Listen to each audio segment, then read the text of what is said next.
धनु संक्रांति जहाँकि 16 डिसेम्बर मंगलवार दिन पड़ापी जाऊँगी। तेबे आपण माने धनु संक्रांति दिन निज मुख्य द्वार कर दियंतो एही गोटिए काम।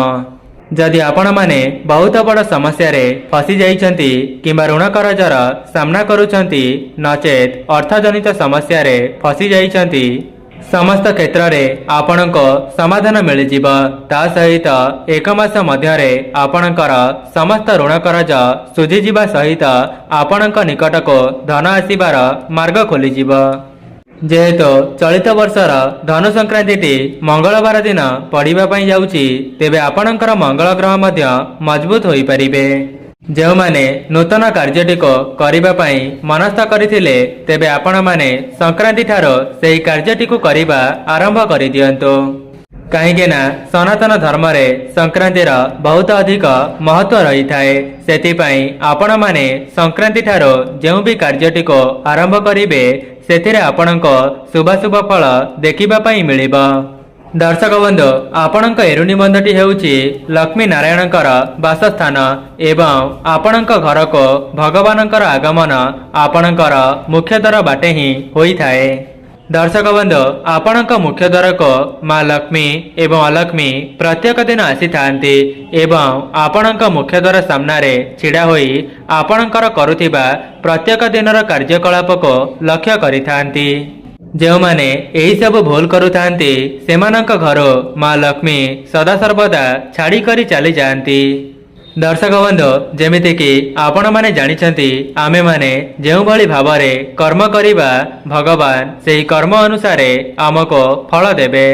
जदि आपण माने पर निंदा पर चर्चा किंबा परर अमंगल चिंता करुछंती तेबे माँ लक्ष्मी आपणक घरे केबे हेले भी वास करिबे नाही। सेथिपाई आपण माने केबे हेले भी अन्य मानकर अमंगल चिंता करिबे नाही। जेमिति कि आपणक पई केही गात खोली थाए तेबे सेही गातरे से निजे ही पड़ी थाए। आज्ञा हाँ दर्शक बंधु आपण माने एपरी कर्म कले माँ लक्ष्मी आपणक उपरे केबे हेले भी प्रसन्न हेबे नाही। ता सहित आपणक उपरे माँ लक्ष्मीकर आशीर्वाद मध्य प्राप्त हेबो नाही। दर्शक बंधु मु आपण मानको जो उपाय बताइबी ताहाको आपण माने धनु संक्रांति दिन निज मुख्य द्वार रे थरे मात्र परीक्षा करी देखिबे। दर्शक बंधु चलित वर्षर धनु संक्रांति 16 डिसेम्बर मंगलवार दिन पड़िबा पई जाउची जहाँकि आपण मानक निमंते माँ लक्ष्मी एवं नारायणक आशीर्वाद पाइबा पई सुवर्ण सुजोग अटे एवं एही महासंजोगरे अनेक प्रकारर शुभ जोगर संगठन हेबाकु जाउअछि। जदि पूर्वर कौनसी कार्य हाथ देले सेथिरे आपणको असफलतार सामना करबाकु पड़ुथिला किंबा आपण माने कौनसी शुभ कार्य को करिबा पई मनस्थ करिथिले तेबे आपण माने पवित्र धनु संक्रांति ठारो सेही कार्यटी को करिबा आरंभ करि दियंतो। देखिबे सेथिरे आपणको अत्यंत शुभ शुभ फल देखिबा पई मिलिबो। आज्ञा हाँ दर्शक बंधु जेहेतु सनातन धर्म रे संक्रांति को बहुत अधिक महत्वपूर्ण बोली माना जाई थाए सेथिपाई आपणक उपरे माँ लक्ष्मी एवं नारायणक आशीर्वाद मध्य सदा सर्वदा बनी रहिबो। दर्शक बंधु जदि आपणकर एही उपायटी करिबा द्वारा माँ लक्ष्मी एवं नारायण प्रसन्न होई जांती तेबे आपणकर जहाँ भी किछि कष्ट समस्या लागि रहिछि तेबे ताको तुरंत ही दूर करिदेबे। नमस्कार दर्शक बंधु आज क्षुद्र भिडियो रे आपण मानक स्वागत। जदि आपण माने पवित्र धनु संक्रांति दिन निज मुख्य द्वार रे एही उपायटी को करि देउछंती तेबे आपणकर भाग्य राताराती परिवर्तन हेबा सहित आपण माने जेउ भी कार्य रे हाथ देबे सेथिरे आपणको अत्यंत शुभ फल देखिबा पई मिलिबो एवं माँ लक्ष्मीकर स्थिरवास मध्य आपणक घरे सदा सर्वदा हेबो। दर्शक बंधु संक्रांति दिन आपण माने किछिटा विशेष उपाय को करिनेबा द्वारा आपणक घरे जहाँ भी किछि नकारात्मक शक्ति भरी होई रहिथिबो तेबे से सब दूर हेबा सहित आपणक घर को सकारात्मक शक्तिर आगमन हेबो। दर्शक बंधु आपण माने जेतेबेले भी माँ लक्ष्मीकर पूजा करुचंती किंबा माँ लक्ष्मी को प्रसन्न कराइबा पई चेष्टा करुचंती तेबे माँ लक्ष्मी सहित नारायणकर मध्य विशेष भाव में पूजार्चना करंतु। कहीं जदि आपण मैंने माँ लक्ष्मी सहित नारायण को प्रसन्न कराई दियंती तेबे आपण जीवन धन जनित समस्या को सबुदिन दूर करदेवे। ता सहित आपण घरे केबे हेले भी धन जनित समस्या देखादेव नहीं। दर्शक बंधु जेमिति कि आपण माने जानिचंती माँ लक्ष्मी को परिष्कार परिच्छन्न जगटा ही बहुत पसंद होई थाए। सेतिपाई आपण माने निज घरर चतुर्पार्श्व को सफासुतरा रखिबा सहित निज मन को मध्य पवित्र रखिबे। जदि आपणक द्वारा संभव हेउछि तेबे आपण माने धनु संक्रांति दिन कौनसी गरीब गुरुबा किंबा दुखी दरिद्र लोक मानको किछि खाद्य दान करंतो नचेत किछि खाइबा पई दियंतो जहाद्वारा माँ लक्ष्मी आपणक उपरे प्रसन्न होई जिबे एवं आपणक मनरे जहाँ भी किछि मनस्कामना रही अछि से सब को मध्य खूब शीघ्र पूरण करिदेबे। आज्ञा हाँ दर्शक बंधु आपण माने कहा पछरे दौड़ुछंती आपणकर मूल्यवान समय को केवल टंका पछरे ही नष्ट करि देउछंती। जदि आपणकर सेही मूल्यवान समय को ईश्वरंकर भक्ति एवं सठिक दिगरे लगाई देबे तेबे आपणक जीवन रे बहुत उन्नति करिबा सहित धन धान्य रे परिपूर्ण होई जिबे। सेथिपाई आपण माने वीडियोटी को संपूर्ण शेष पर्यंत देखंतो एवं मु आपण मानको जो उपाय बताइबी ताहाको आपण माने धनु संक्रांति दिन निज मुख्य द्वार रे करिबा पई चेष्टा करंतो। दर्शक बंधु मु आपण मानको जो उपाय बताइबी सेथिरे आपणकर टंकाटे मध्य खर्च हेबो नाही बरं जदि आपण माने से उपायटी को करि देउछंती तेबे आपणक जीवन को धन आसीबार मार्ग खोली जिवो। ता सहित आपण माने जो भी क्षेत्र रे हाथ देबे सेथिरे आपणको अत्यंत शुभाशुभ फल देखिबा पई मिलिबो।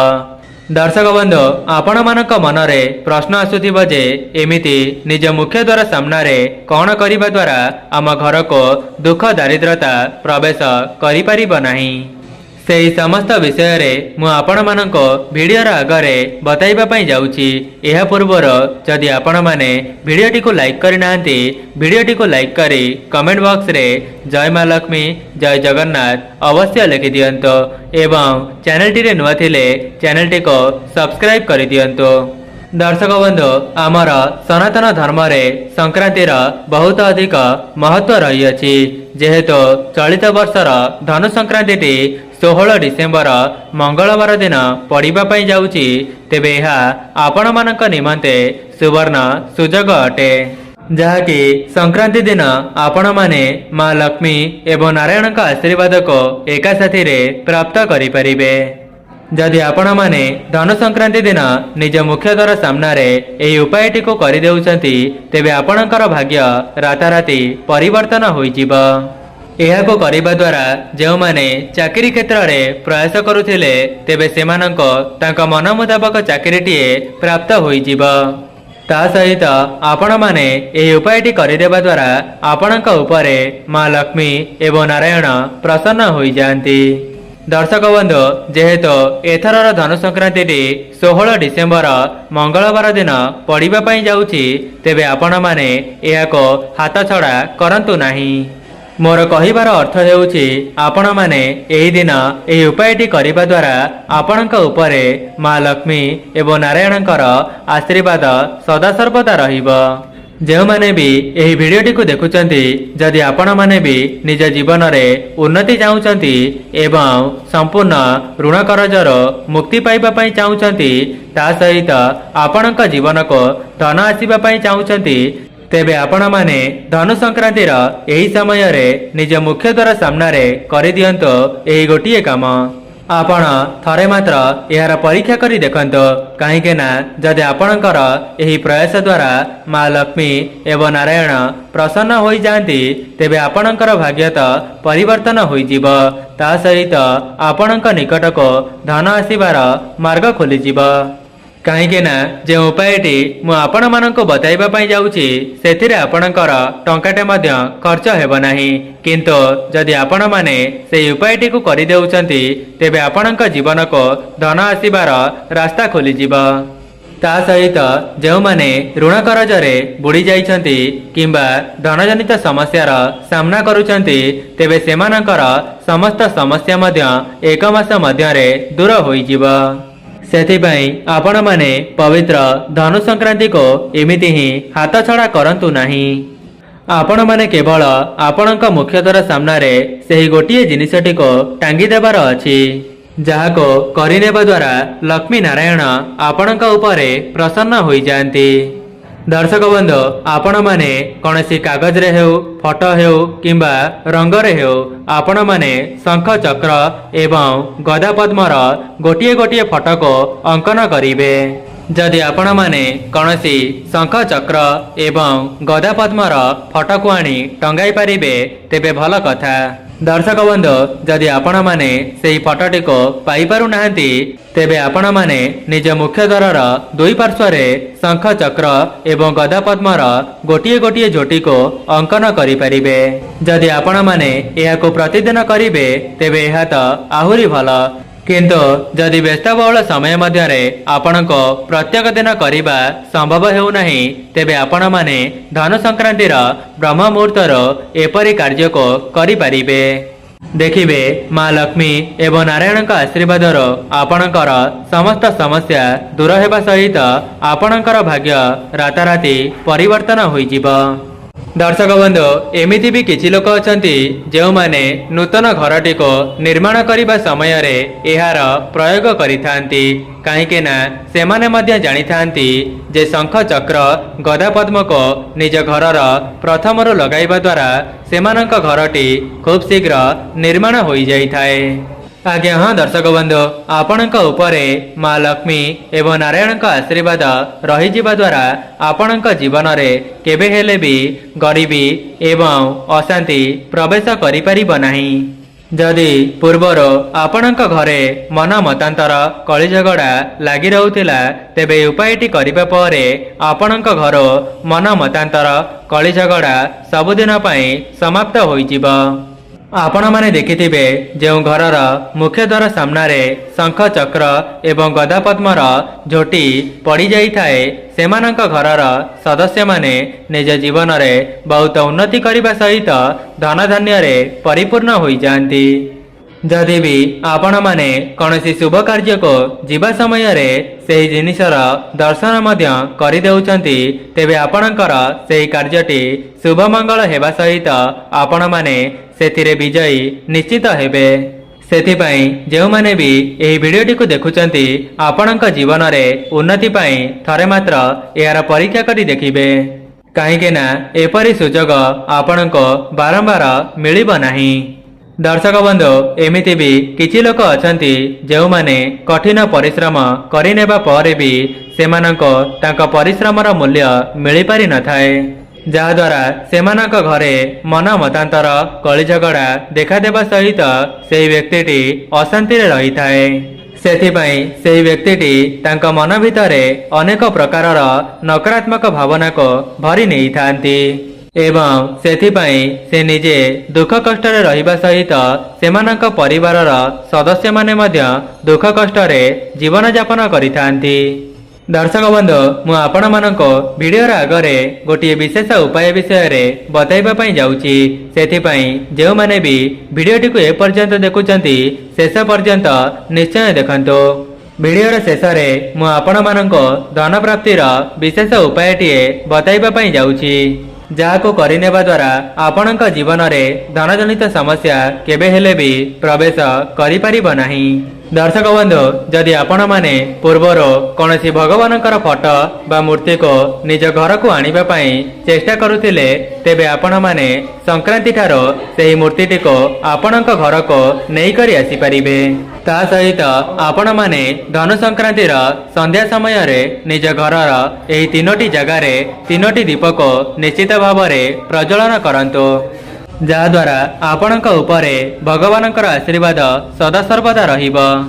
ଆଜ୍ଞା ହଁ ଦର୍ଶକ ବନ୍ଧୁ, ଯଦି ଆପଣମାନେ ବିଶେଷ ଦିନମାନଙ୍କରେ କିଛିଟା ଉପାୟକୁ କରିନେଉଛନ୍ତି ତେବେ ଆପଣଙ୍କର ଭାଗ୍ୟରେ ହିଁ ଉନ୍ନତି ଆସିଥାଏ।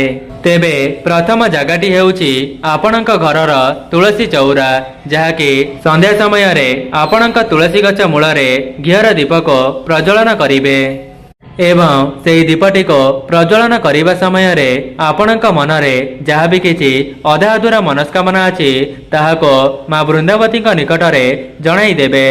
ଏପରି କରିବା ଦ୍ୱାରା ଆପଣଙ୍କର ସମସ୍ତ ମନସ୍କାମନାଟିକୁ ମା ଲକ୍ଷ୍ମୀ ଖୁବ୍ ଶୀଘ୍ର ପୂରଣ କରିଦେବେ। ତେବେ ଦ୍ୱିତୀୟ ଜାଗାଟି ହେଉଛି ଆପଣଙ୍କ ଘରର ମୁଖ୍ୟ ଦ୍ୱାର, ଯେହେତୁ ଆପଣଙ୍କ ମୁଖ୍ୟ ଦ୍ୱାର ବାଟେ ହିଁ ଭଗବାନଙ୍କର ଆଗମନ ଆପଣଙ୍କ ଘରକୁ ହୋଇଥାଏ, ସେଥିପାଇଁ ଆପଣଙ୍କ ମୁଖ୍ୟ ଦ୍ୱାରରେ ଗୋଟିଏ ଘିଅର ଦୀପକୁ ନିଶ୍ଚିତ ପ୍ରଜ୍ୱଳନ କରିବେ।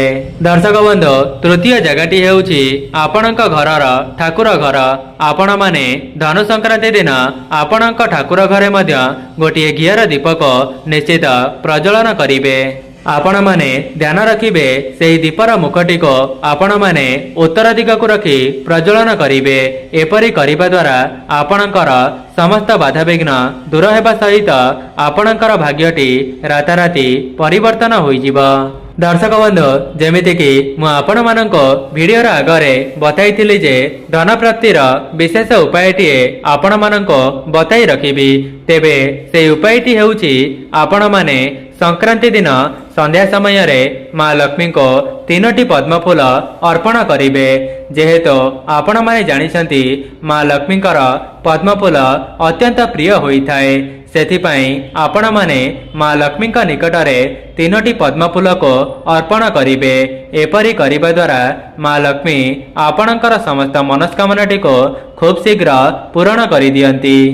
ତେବେ ଦର୍ଶକ ବନ୍ଧୁ, ଯଦି ଆପଣମାନଙ୍କୁ ଏହି ଭିଡ଼ିଓଟି ଭଲ ଲାଗିଥାଏ, ଭିଡ଼ିଓଟିକୁ ଲାଇକ୍ କରି କମେଣ୍ଟ ବକ୍ସରେ ଜୟ ମା ଲକ୍ଷ୍ମୀ, ଜୟ ଜଗନ୍ନାଥ ଅବଶ୍ୟ ଲେଖିଦିଅନ୍ତୁ ଏବଂ ଚ୍ୟାନେଲଟିରେ ନୂଆ ଥିଲେ ଚ୍ୟାନେଲଟିକୁ ସବସ୍କ୍ରାଇବ୍ କରିଦିଅନ୍ତୁ।